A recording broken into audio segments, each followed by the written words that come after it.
tal? Un gusto saludarlos. El día de hoy en la sección En Voz de los Expertos tendremos una entrevista con el doctor Raúl Izaguirre, quien desde su perspectiva como experto en hematología y hemostasia nos hablará de algunas complicaciones que se han observado con ciertas vacunas contra el virus SARS-CoV-2. Doctor Izaguirre, buenas tardes. En la actualidad, sabemos que existen diferentes tipos de vacunas para el SARS-CoV-2. ¿Podría hablarnos un poco acerca de las características de cada una de ellas? Bueno, existen varias vacunas contra el SARS-CoV-2. Yo no soy experto en vacunas, no me dedico a la parte de vacunas, me dedico a la parte de trombosis y a ver algunas complicaciones trombóticas que se presentan en la enfermedad. Pero hemos tenido ahora un acercamiento por el hecho de que hay por lo menos dos tipos de vacunas hasta donde yo sé, vacunas basadas en ácido ribonucleico mensajero, RNA mensajero, y vacunas basadas en ácido desoxirribonucleico, en DNA. Son dos grandes grupos de vacunas, por lo que hemos visto, que tienen un mecanismo un poco diferente, pero que al final de cuentas terminan por dar instrucciones a nuestras células para sintetizar la proteína espiga del coronavirus para que contra esa proteína se dirijan los anticuerpos, porque es una de las proteínas claves para la infección. Entonces, las vacunas lo que hacen es entrenar a nuestro sistema inmunológico a reconocer esa proteína específica del virus. Si pudiera hablar un poco acerca de las ventajas que se ha observado o desventajas que han presentado, ¿qué nos podría decir con respecto a ellas, a las diferencias en cuanto al material? Las vacunas tienen enormes ventajas, obviamente. Todas las vacunas tienen enormes ventajas porque las vacunas lo que hacen es disminuir el contagio en la población general y las personas, si van a desarrollar una enfermedad, generalmente tienen una infección leve. Las vacunas disminuyen los casos de gravedad en COVID, disminuyen las hospitalizaciones por COVID, disminuyen la mortalidad y son esenciales para controlar la epidemia. Entonces necesitamos vacunas y necesitamos que las vacunas se apliquen a un sector muy importante de la población. Creo que las estrategias han sido muy buenas porque han empezado a vacunar precisamente a la población más vulnerable, que son los mayores de 60 años de edad, que si se infectan por COVID pueden tener una forma muy grave de COVID. Entonces, las vacunas son excelentes todas porque dan un grado muy bueno de inmunidad. Sabemos bien que ante la emergencia sanitaria por la que se está pasando, las autoridades regulatorias permitieron el uso emergente con el cual, se aprobaban los estudios de las vacunas de una manera más rápida. Lo cual, hace que hasta el momento no se conoce en su totalidad los efectos secundarios que se pudieran presentar posterior a este momento. ¿Cuál considera usted que podrían ser estos efectos secundarios de mayor impacto que se han visto hasta el momento? Bueno, como cualquier tipo de medicación y otras vacunas previamente, puede haber algunos efectos secundarios que son mínimos. Lo que se ha observado en las campañas actuales contra el SARS-CoV-2 es que las escasas complicaciones que se han presentado son muy raras en la población general. En la mayor parte de la gente vacunada no ocurren complicaciones, ¿no? Y a veces ocurren eventos que se llaman coincidentes. Se ha dicho que las vacunas pueden provocar más trombosis, pero cuando se revisan las estadísticas mundiales, los casos de trombosis que se esperan cada año, basados en el historial de los años anteriores, se lleva un registro en los países y en el mundo de cuántos casos ocurren al año de trombosis. Y ahora que se inició la campaña de vacunación, no están ocurriendo más trombosis que las que ocurrían en los años anteriores. Entonces, se han presentado unos cuantos casos que son muy raros y se presentaron inicialmente en Europa, fue donde se detectaron en Alemania y en Noruega, pero la frecuencia que se detectó ha sido de un caso por cada 1.000.000 de individuos vacunados, lo cual hace que otras condiciones o otros factores de riesgo tengan más posibilidades de trombosis que la propia vacuna. Por ejemplo, los anticonceptivos orales que muchas mujeres toman tienen más riesgo de trombosis que la vacuna contra el SARS-CoV-2.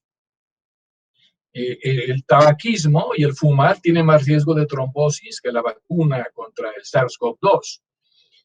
Una hospitalización por una fractura, una cirugía de cadera, una cirugía de rodilla, tiene más riesgo de trombosis que la vacuna. Pero lo más importante, el propio COVID, o sea, la enfermedad que quiero evitar con la vacuna, si yo no me vacuno y me da COVID, tengo más riesgo de trombosis y aún de morirme que si me vacuno. Entonces, claramente, el riesgo de trombosis con la vacuna es uno de los más bajos que se conocen. De todos los factores de riesgo conocidos con la vacunación, y con otros factores, la vacunación tiene un riesgo muy bajo. Entonces, a todas luces sigue siendo positivo el beneficio de la vacunación, porque hay más beneficios que riesgos.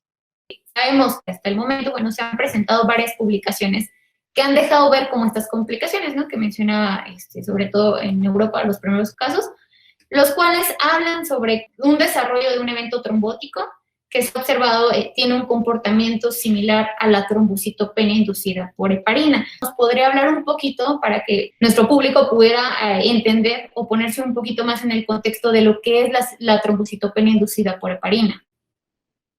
Sí, la trombocitopenia inducida por heparina es un efecto adverso de la heparina que se conoce desde hace más de 40 años. Si ustedes recuerdan, la heparina se descubrió en 1916, tiene más de 100 años que se descubrió la heparina, y se empezó a usar con más frecuencia en la clínica, en los hospitales y en la prevención de trombosis desde la década de 1930. O sea, ya tenemos 100 años, ¿no? Y ya desde los primeros años de la década de 1940, se reportaba que con el uso de heparina algunos individuos desarrollaban trombocitopenia. Se vio como un efecto secundario de la heparina en algunas personas. Y después también se encontraron casos de trombosis arterial en la misma década de los 1940. Entonces, ese efecto adverso de la heparina, en algunos casos que son raros también, se conoce desde hace muchos años. En los años 90 se mejoró mucho el diagnóstico y la detección oportuna de la trombocitopenia inducida por heparina. Y las recomendaciones para su uso es que cuando uno inicia un tratamiento con heparina en un paciente, hay que hacer un monitoreo de las plaquetas.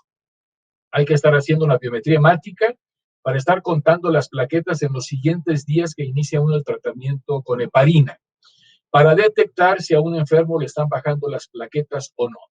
Hay criterios muy bien definidos, como un descenso del 30 al 50% con la cuenta inicial. Así es que si alguien tiene 300,000 plaquetas y empieza el tratamiento con heparina y la bajan a 150,000, podría ser que siga siendo una cifra normal, pero ya hubo un descenso del 50% y eso debe hacer sospechar que se esté instalando una trombocitopenia inducida por heparina.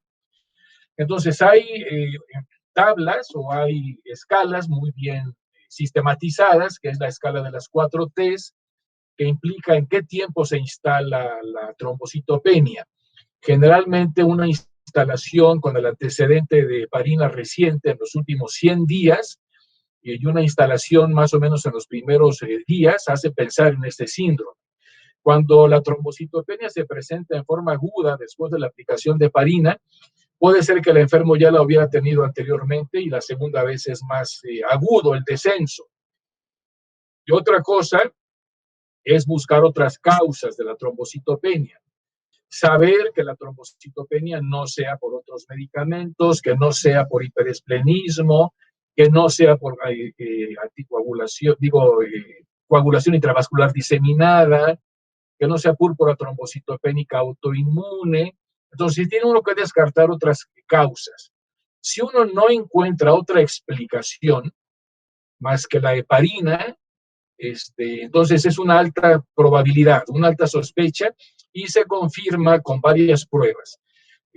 Primero tenemos las pruebas antigénicas que buscan la presencia de anticuerpos antifactor 4 heparina. Hay varios métodos. Y segundo es la prueba funcional, que se basa en que el suero o plasma del paciente que contiene los anticuerpos sea capaz de activar plaquetas normales y que sea capaz de que esas plaquetas estimuladas por el suero del enfermo liberen serotonina. Esa se llama una prueba funcional o prueba de activación plaquetaria. Significa que los anticuerpos presentes en el enfermo son capaces de activar las plaquetas y con eso se confirma el diagnóstico. Entonces, la trombocitopenia inducida por heparina en la clínica se presenta entre el 1 y 3% de todos los individuos que reciben heparina. Y los anticuerpos pueden ser más altos. De todos los individuos que reciben heparina, puede ser que tengan anticuerpos hasta el 30, 40% según algunas series, pero no todos desarrollan el síndrome, afortunadamente. Entonces, el síndrome se calcula que solamente el 1%, cuando mucho 2, 3% por las aplicaciones de heparina, ¿no? Es más frecuente con la heparina no fraccionada, porque es más grande la molécula y da más oportunidad a la formación de complejos. Con la heparina de bajo peso molecular es 10 veces menos frecuente, solamente del 0.1% aproximadamente. Y con el Fondaparinux hay casos anecdóticos comunicados. Sí existe, pero es rarísimo. Entonces, más o menos ese es el panorama de la trombocitopenia inducida por heparina. Nosotros la reconocemos en nuestro instituto, donde se usa mucha heparina en la cirugía de corazón abierto. Hemos identificado casos claramente de trombocitopenia inducida por heparina. De hecho, la siguiente pregunta era cómo se determinaba en el laboratorio. No sé si quiere añadir algo más en cuanto al diagnóstico de laboratorio. Bueno, sí, hay que aclarar que como el síndrome que se ha visto tradicionalmente era ligado a la heparina, por eso se llamó trombocitopenia inducida por heparina, pero desde hace varios años, algunos investigadores como el doctor Walkentin de Canadá y el doctor Greinacher de Alemania han identificado casos que tienen trombocitopenia y lo más grave que es trombosis con anticuerpos antifactor 4 plaquetario presentes en individuos que no habían estado expuestos a la heparina. Ya esta variedad se le llama síndrome de trombocitopenia inducida por heparina espontáneo. Significa que hay otras moléculas aniónicas que no son la heparina, que son capaces de unirse al factor 4 plaquetario, formar un neoantígeno y desencadenar la formación de anticuerpos que en este caso se llamarían antifactor 4 plaquetario anión. Y de esos aniones hay varios, se han descrito algunos medicamentos antiangiogénicos, se han descrito también posiblemente con el DNA de algunos organismos, y compuestos aniónicos en general podrían formar los anticuerpos. Entonces el concepto de trombocitopenia inducida por heparina se ha ampliado y en el laboratorio los anticuerpos que han existido, antifactor 4 heparina, pues a veces no detectan los que se ven con la vacuna, por ejemplo, porque aquí no ha habido heparina, ¿no? Es otro anión que se supone que podría ser algún compuesto de la vacuna. El doctor Greinacher de Alemania, y eso lo tiene publicado, piensa que puede ser el DNA, es un compuesto fuertemente aniónico y que ese DNA se une al factor 4 plaquetario de los individuos para formar un neoantígeno. Entonces, a veces algunos anticuerpos, antifactor 4 plaquetario, por ELISA en el comercio, no los reconoce, porque están diseñados para reconocer el complejo con heparina. Y ahí es muy interesante porque en las pruebas a veces hay que añadir, en las pruebas funcionales, otro anión para lograr activar las plaquetas.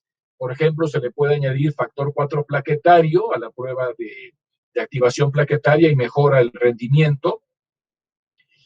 Tradicionalmente se le añade heparina. La prueba funcional se basa en la activación de plaquetas normales con el suero del enfermo en presencia de heparina. Pero en estos casos puede ser en presencia de la vacuna, ¿no? Y se le mejora el factor 4 plaquetario añadiéndolo para que tenga mejor integración del complejo y se consume la activación plaquetaria. Entonces son pruebas, la prueba de activación plaquetaria requiere entrenamiento. Para empezar, requiere un agregómetro, porque lo que se va a medir es la agregación plaquetaria, ¿no? Y requiere también detectar la liberación de serotonina. Y requiere personal entrenado en aislar plaquetas de individuos sanos voluntarios, probarlas, que no se activen antes de la prueba, verificar que estén vigentes, estimulándolas con otros agonistas, que no sea el suero de los enfermos. O sea, es una prueba muy interesante, complicada, pero sí requiere personal entrenado y especialista en laboratorio de hemostasia y trombosis. Los anticuerpos por ELISA son más sencillos, como ustedes se pueden dar cuenta, se manejan como las pruebas de ELISA en general para diversas determinaciones, pero repito, no todos los que tienen anticuerpos antifactor 4 son capaces de activar las plaquetas. Por eso se requieren en las recomendaciones las dos pruebas, la prueba antigénica y la prueba funcional. ¿Qué es lo que se ha reportado en el comportamiento de la respuesta a las vacunas que ha provocado eventos trombóticos y que hace que resulte en una expresión similar a HIT? Bueno, los estudios que existen actualmente son procedentes de Alemania, del doctor Andreas Greinacher, quien ha hecho por lo menos 4 publicaciones recientes relacionadas con los casos que se observaron en Alemania. Hay otros también 5 casos de Noruega y se han publicado por separado más casos, incluyendo los de Estados Unidos con la vacuna de Johnson & Johnson. Entonces, la propuesta, el grupo que mejor los ha estudiado, el mecanismo etiopatogénico, ha sido el grupo alemán, donde han hecho una serie de experimentos básicos muy interesantes y han logrado demostrar que el suero de estos enfermos que han tenido trombosis con la vacuna puede incluso desencadenar netosis en los polimorfonucleares y posiblemente algún componente de la vacuna, que piensan que sea el DNA, es el que esté funcionando como anión y que se una al factor 4 plaquetario de los pacientes vacunados o de los individuos vacunados y forme el neoantígeno. Esa es una de las teorías o hipótesis que se han manejado. Él casi lo ha comprobado por el laboratorio. Pero repito, este fenómeno es muy raro. Ha ocurrido en unos cuantos casos. Vean ustedes al revés. Todos los millones de individuos que se han enfrentado a la vacuna, que la han recibido, que los compuestos de la vacuna han ingresado a su organismo y no ha pasado nada, no han desencadenado eventos trombóticos. Entonces, la gran mayoría de los individuos no tienen complicaciones. Es un efecto muy raro. ¿Cuáles serían las similitudes a nivel diagnóstico que se pueden observar para la identificación de HIT y la trombocitopenia trombótica inmune inducida por la vacuna? Bueno, para identificar HIT en los hospitales, el HIT es mucho más frecuente que la púrpura, digo que es más frecuente que la trombocitopenia trombótica inmune inducida por vacuna. Es más frecuente HIT. Para eso existe una escala clínica que se llama la escala de las 4 T's, que dice si es de alta probabilidad o no. Y con eso se pasa a las pruebas que ya he mencionado para confirmar el diagnóstico. Pero simplemente ante la sospecha hay que dejar de dar heparina, que puede funcionar como una prueba indirecta. Lo esperado es que al dejar de darle heparina, las plaquetas automáticamente empiezan a aumentar. Un criterio muy importante de la escala de las 4 T's es la trombosis. O sea, que la trombosis que se estaba tratando con la heparina se incremente o que aparezcan nuevos fenómenos de trombosis. Eso da mucho valor al diagnóstico, ¿no? Y en el caso de la trombocitopenia trombótica inmune inducida por vacuna, ya se han establecido criterios básicos. Apenas en un mes han aparecido varias guías de diferentes sociedades, tanto la Sociedad Alemana de Hemostasia y Trombosis, que fue la primera que sacó unas recomendaciones, y ahora el American Heart Association también, y el American Stroke Association, la Sociedad Internacional de Hemostasia y Trombosis, la Sociedad Norteamericana de Hematología, la American Society of Hematology, han sacado recomendaciones. Esto ha aparecido rápidamente. Y los criterios clínicos son que se presente una trombosis entre 5 y 20 días, algunos dicen entre 4 y 30, o sea, una trombosis en las siguientes 3 a 4 semanas después de la vacunación, que esté asociada a trombocitopenia, Si no hay trombocitopenia y si hay trombosis, posiblemente la trombosis es por otra causa y fue un efecto coincidental.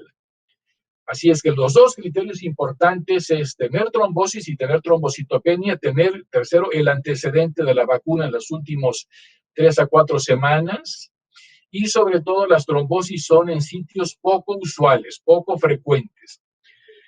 Ha habido algunos casos de tromboembolia pulmonar y trombosis venosa profunda, pero en la trombocitopenia trombótica inducida por vacuna han sido sobre todo trombosis venosa intracraneana. Eso es el sistema venoso que drena del cráneo. Las venas y los senos cerebrales que drenan hacia las venas carótidas y venas vertebrales es donde ha ocurrido la trombosis. O en las venas de las vísceras. El nombre técnico de las venas de las vísceras es esplácnicas.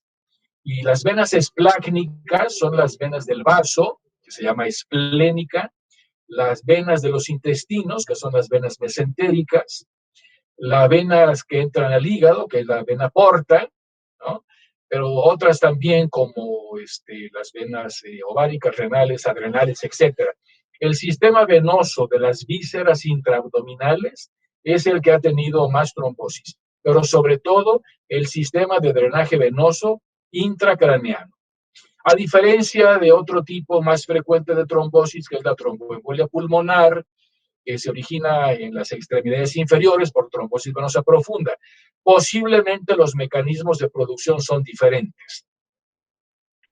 Son diferentes, ¿no? Entonces, esa es la característica clínica con la que un médico, cuando recibe a un paciente en urgencias, puede sospechar trombocitopenia trombótica inmune inducida por heparina.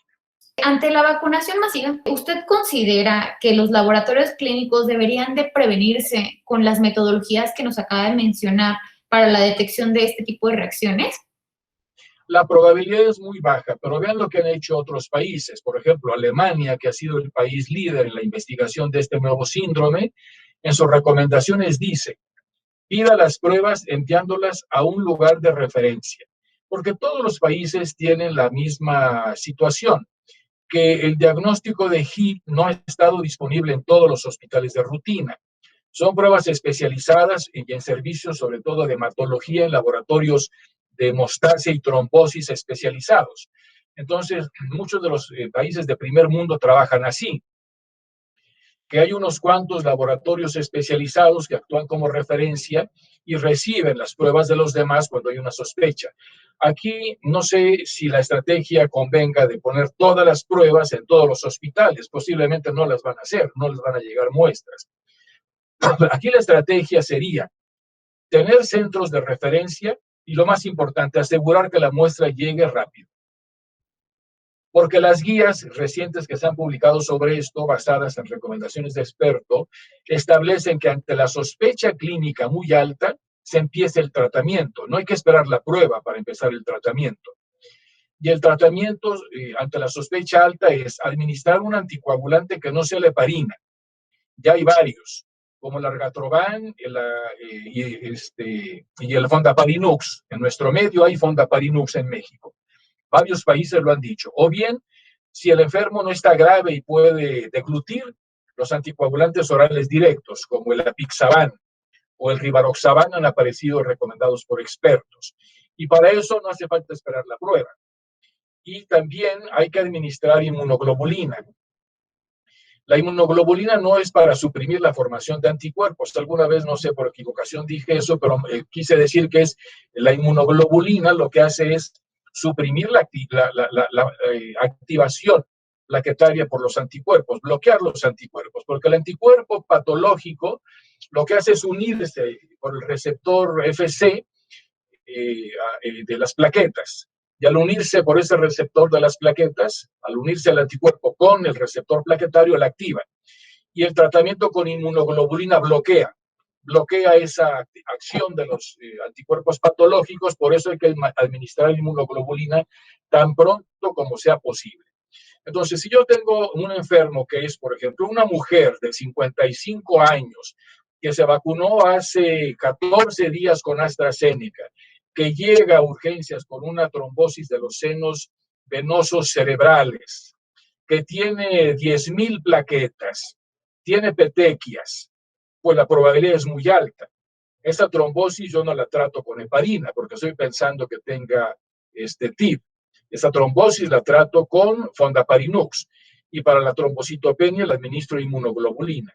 Mientras tanto mando la prueba a un laboratorio de referencia para que me confirme si fue el síndrome o no. Entonces la clave es tener laboratorios de referencia, pero asegurar la llegada rápida de las muestras. Eso es fundamental. Si la muestra no se envía, pues no se tiene diagnóstico, ¿no? ¿Qué podría decirles a nuestros seguidores del Infocon respecto a los riesgos de un evento trombótico post-vacunación comparado con los beneficios de la vacuna? Que todos nosotros, todos los días, enfrentamos riesgos contra muchos peligros.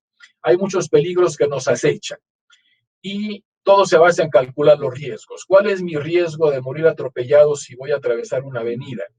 ¿Cuál es mi riesgo de morir aplastado por un aerolito cuando voy en la calle? ¿Cuál es mi riesgo de morir fulminado por un rayo durante una tormenta?